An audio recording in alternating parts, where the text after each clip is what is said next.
हमें इंडिया से आयुष ने पोइट्री भेजी है जो मुझे बहुत पसंद आई। आज मैं आपकी नज़र करती हूँ। हाँ माना दिल टूटा भी है, तोड़ा भी है और टूटेगा भी। हाँ माना गलती हुई है, हमसे भी तुमसे भी।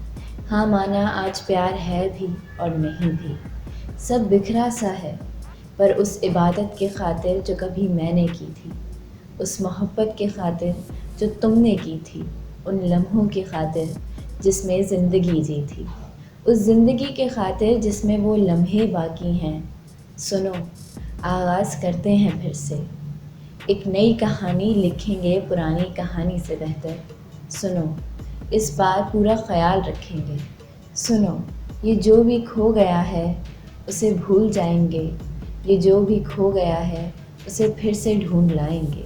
सुनो, उन किले की मीनारों की खातिर जहाँ तुम्हारा घर था, जहाँ तुम रहती थी। एक कोशिश और करते हैं, थोड़ा दूर और चलते हैं। सुनो, बनोगी ना मेरी हमसफ़र एक बार और।